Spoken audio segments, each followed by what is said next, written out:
Okay, so good morning, everybody. My name is Behrad Babaee. I'm a technology evangelist in Aerospike. Aerospike is a NoSQL database famous for its ridiculous performance. We usually post numbers that make no sense to most people. So I'm trying to explain why we are able to achieve this kind of performance that is kind of impossible for other technologies. This talk is generally about data structures and algorithms. It's not necessarily about databases, but hopefully you are going to learn some interesting things. It's not necessarily about Aerospike, so let's start that. But the title of the talk is Leveraging Moore's Law. So to make sure that everybody is on the same page, let's first explain what Moore's Law is.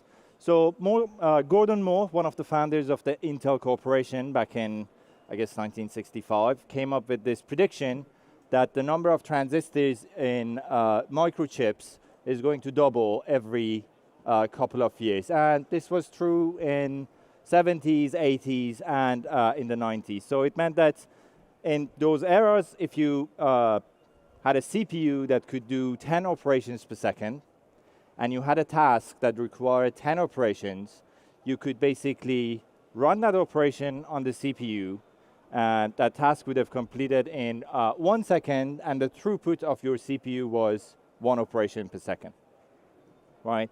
So if you waited for a couple of years, you would have another CPU that could do 20 operations per second, and then the same task would have taken half a second now, and the throughput of your CPU was 2 operations per second. And then if you waited for another couple of years, you had another CPU that could do 40 operations. The task was completed in 250 milliseconds, and the throughput was the throughput was 4 tasks per second, right? Simple. But around 2005, 2006, this stopped. The CPUs didn't get any faster, right? The frequency of the CPUs kinda didn't change anymore. So, sorry, the animations are slightly behind. Seems that my clicker, yeah. Okay, so at that point, around 2005, 2006, you had basically no other way to optimize the operation if you wanted to run faster. So if your task required 10 operations, if you somehow could make it a little bit more optimized, you could basically reduce the number of operations to 8. You could have reduced the duration of the task to 200 milliseconds and increase the throughput of the CPU to 5 operations per second. But around 2005, 2006, something else was going on in the market that is very important to notice. And it was, the birth of the internet companies. So we didn't need at the time to increase the performance by 20%. We required 20 times more performance, right? We needed to basically handle the workload that the internet was putting on our workload. So at that time, instead of focusing on optimization and making our operations faster and faster, we started focus on scalability. So if your company, instead of needing to do 5 operations per second, needed to do 100 operations per second, you would have put 20 of these CPUs next to each other, and the throughput of all of the system would have been 100 operations per second. And if you needed more, you could basically put more CPUs in the pile of the resources that you have and achieve the performance that you required. Okay, so this was, from point of view of Moore's Law, what happened in the past 50 to 60 years of computing. But we said that we are going to talk about databases in this talk. So, well, of course, databases are very complex. I cannot, cover much ground in 25 minutes that I have here, but I'm going to focus on one of the topics that I think is one of the most important ones, why Aerospike is able to basically achieve the performance that it can achieve. And it's about the primary index that the database has. All of the databases that you're familiar with have some kind of primary indexing, which is basically the key of the database, the ID of the database, the primary key of the database, whatever you call it in that technology, is indexed and allow you to access the data given the key. If you don't have that key, if you cannot access the data with the key, it's basically a filing system. It doesn't allow you to have a random access to the data. So you have all of the databases that have some kind of indexing. So now we want to just focus on this indexing that's, what we could do before and what we can do today. So if you look at, the state of the computing back in 2006 and still today, we had a bunch of RAM and we had a bunch of disk. And if you wanted to store your data in the database, you would have basically created index in the memory that allow you to basically pinpoint the data on the disk, right? So that's the idea of generally databases. There's an index, allow you to pinpoint the data on the disk. We usually created a data structure in RAM that was telling us where the data on the disk is, but because the amount of RAM we have is limited, this data structure should have been shortened. And the rest of the data structure that was storing the data itself spilled to the disk. So we had some other kind of data structure at disk.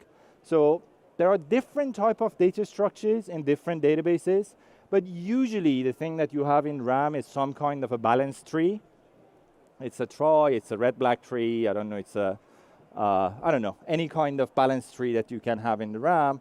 And the thing that you have on disk is a shallower balanced tree, like a B tree or B plus tree, right? So this is the usual thing that you have, but it's not necessarily like that. For example, Apache Cassandra, the first level of indexing in Apache Cassandra is with something called Bloom filters. They tell you that which file actually contains the data that you have. So it basically narrowed down the amount of the location on disk, and then that file has some other indices in the memory that pinpoint parts of the file that are interested, and then you go to the disk, you read a page from the disk, and then you do a few more seeks on the disk to get to the actual data point that you want. So this is basically how all of the databases that you are familiar with working. Different data structures, different methodologies, different languages that they are implemented in, but essentially all of the databases are similar to this. So now we want to go to 2024, basically today, and say that what we can do today. Before I go there, I want to just compare what we had in 2006 and what we have today in 2024. So there are lots of different things that changed, but I'm going to focus just on the basics. So first, processing power. We said that, based on the Moore's law, our processing power is not really, well, the speed, the frequency of our CPUs is not really changed. We could have get CPUs up to around 3 gigahertz. Still, we are getting 3 gigahertz. You can overclock, get to 5, but normally, the CPUs that we have are something between 2 to 3 gigahertz, the frequency of the CPU. But the number of CPUs, number of cores that we get on a single CPU has changed significantly. Back in 2006, there were motherboards that can handle 4 physical CPUs, and there were CPUs that can handle 4 cores. So you could have up to 16 physical cores on a single computer. Today, there are computers that have motherboards that can handle up to 8 CPUs, and there are CPUs that can handle 60 cores, well, not can handle, they have 60 cores. So on a single machine, you can have 480 cores. So that's a 30-time improvement in the amount of processing power that we have, which is a great number. But if you think about it, from 2006 to 2024, there are 18 years.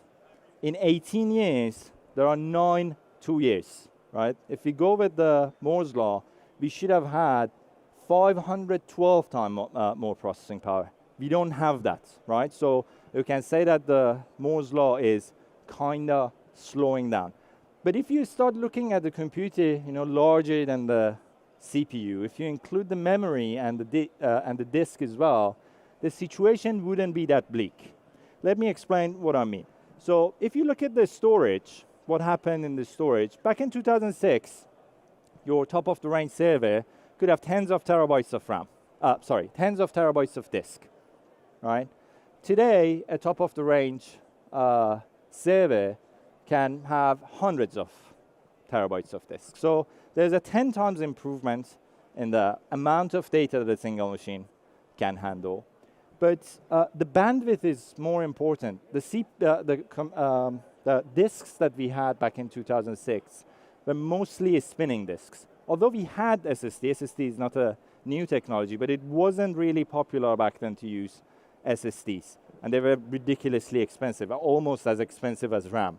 So, but the speed that you could get on a spinning disk from a top-of-the-range spinning disk was 200 megabytes per second. Today, on the best NVMe in the market, you can get around 12 gigabytes per second speed. And even the normal disks that you buy, they can allow you 2 gigabytes per second. And there are lots of other differences as well. With NVMe's, you can have parallel access to the data. Spinning disks, they have very limited parallel access to the data. And also, the access to the data, the latency has reduced significantly as well. It's not only about throughput, it's about latency as well. In NVMe's, accessing to the data can happen in around 100 microseconds, which is, well, it's ridiculously fast in comparison to the spinning disks that we had back in 2006. So if we put that 10 times increase in the size and 60 time increase in the speed together, it's 600 times improvement. And I do get it, these are not same metrics, multiplying them together doesn't make sense. But if we actually want to go with the Moore's law calculation, spinning disks hardly had any transistors, right? Some transistors in their controllers. SSDs are made of transistors, so the number of transistors actually increased by a few billion times. But 600 times is a fair compromise. About the memory, the situation is even more interesting. So the size of the memory on a single machine back in 2006, the maximum is 64 gigabytes. And again, 64 gigabyte 2006 is already, stretching the bounds of computing. Because if you go like 5-6 years before that, most of our computers were still 32-bit machines. And those machines couldn't even address more than 4 gigabytes of RAM. So 64 gigabyte was the maximum amount. Now you can buy a server with 24 terabytes of RAM. So there's a 375 time improvement in the amount of RAM that you can have. And again, the speed of RAM between DDR and DDR4 that we have today, that's increased around 10 times. So you can say that the increase in the amount of speed that we have in RAM is around 3,750 times. But, well, there's one more thing here that is important to notice, and it's the ratio of RAM to disk, right? So back in the day, well, I can give you this one with an example from, a personal example about the laptops that I had. The first laptop that I bought was in 2005. It had 1 terabyte of disk, spinning disk, and I had 256 megabytes of RAM, right? That was the laptop that I had in 2005, I guess. So today, this laptop that I'm using for this presentation, I have 32 gigabytes of RAM, and I have 2 terabytes of NVMe disk. So it was 1 to 256 megabytes, right? Now I have 32 gigabytes on 2 terabyte RAM. It's around 128 times more RAM per amount of the disk that I have. So that's again, a very important change that has happened in the past 18 years. Okay, so why is that relevant? If we go to the next slide, yeah. So we said that back in 2006, we had these spinning disks and a limited amount of RAM. And now in 2024, we have significantly more RAM and these disks that are very, very fast. So if we put the databases that we wrote back in the day in 2006 on the new hardware, the thing that is going to happen is that the data structure that we have in the RAM is going to work significantly faster, right? Because it's 10 times faster. So it's going to be significantly faster. And if you go to the disk, the seeks on the disks are going to be faster, the access to the disk is going to be faster, and your database generally going to work significantly faster than the hardware that we had in 2006. So we are using a lot of the new things that happen in the advances that we had in the memory. But one thing that we are not using is the extra amount of memory that now we have per the disk that we have. So basically, a lot of the memory remains empty with that model. So most of the technologies that you are familiar with, using basically a caching mechanism to use the extra RAM that you have available. So I don't know if you're a Cassandra user. Well, Cassandra, to be honest, is not really good in caching. They are not able to use a lot of RAM. If you give it a lot of RAM, it's not going to just use it properly. But you know, they have a key cache. They have a partition cache. So if you enable them, they allow to cache some of the data. MongoDB has a cache base built into it. Cache base, the whole idea is about having a cache in front of the database. So all of them basically use the rest of memory that you had in a cache format. So when you read something, it goes to the cache, says that, do you have this data? If you have it, it return it from the disk, return it from the RAM, and you get a less than a millisecond latency. But if the data is not on the RAM, and you have to go through the normal pathway to read it from the disk, it's not necessarily going to be very fast. It is still fast, less than 10 milliseconds, less than 20 milliseconds, depending on which technology you are using. But it is not going to be very, very fast, right? So this is how we are using it. So to be a little bit more specific, so we have a cache that is in memory, and all of the data is going to be on the disk. So this have a portion of data, and the disk has all of the data.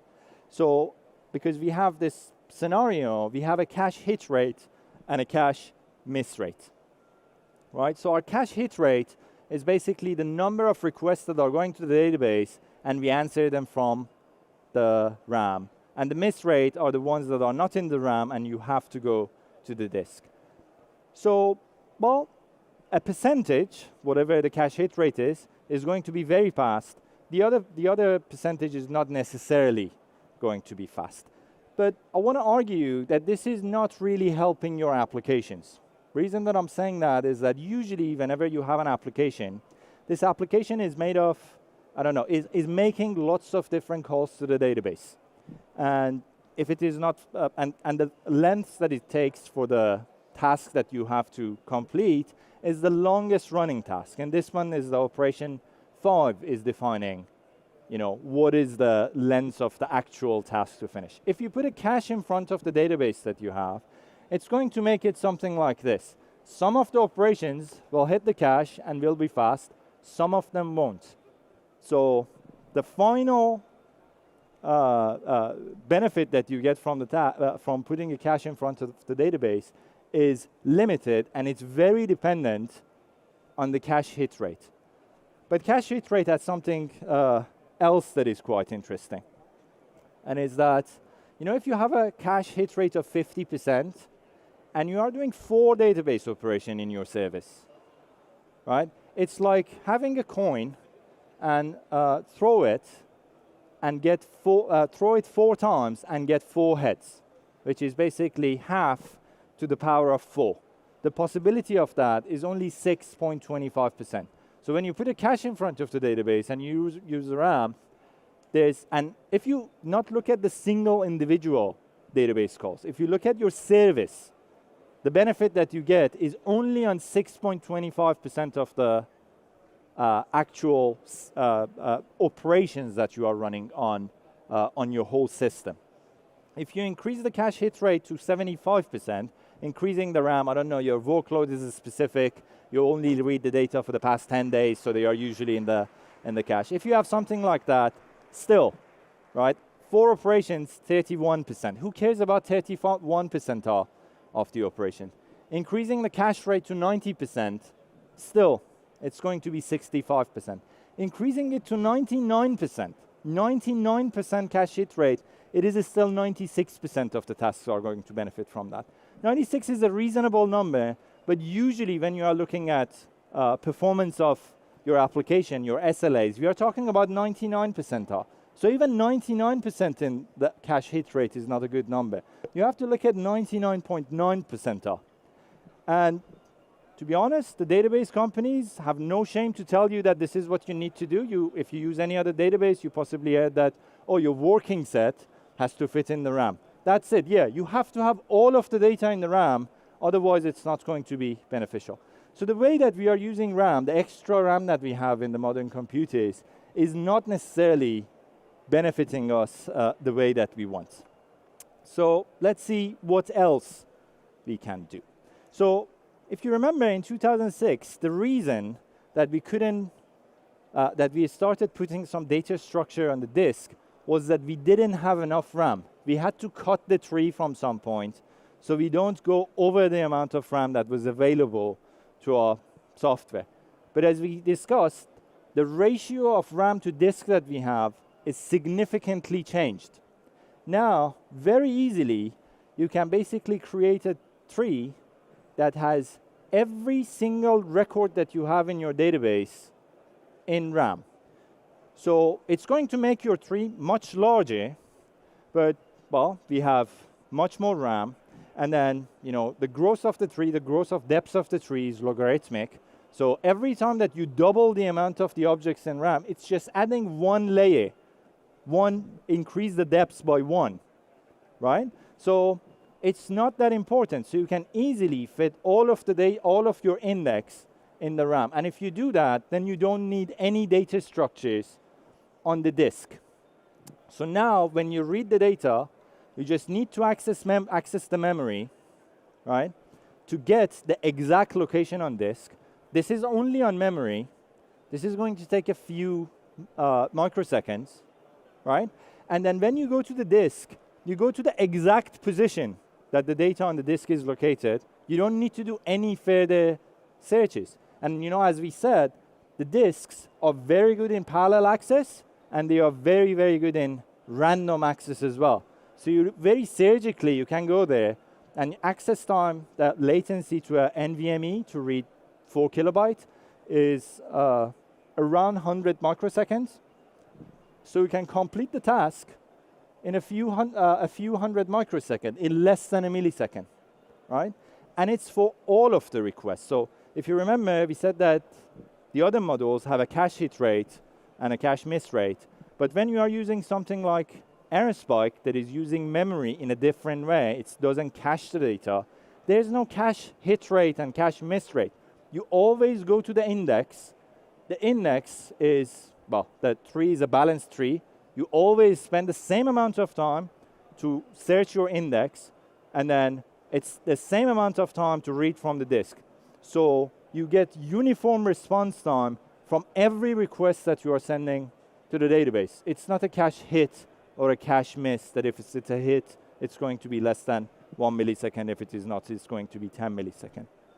And the result is something similar to this. This is a test cluster that I created. It's just a 4-node cluster. The nodes are laptop-sized machines. If you're interested, come in after this talk. I can show you the detail of that. It's doing, this cluster is doing around 400,000 read operations per second, and it's doing around 200,000 write operations per second. Numbers are tiny. I mean, well, big, but I mean, any database that is on this floor can easily do these numbers. This is not something to be proud of. But this is something that no one else can do.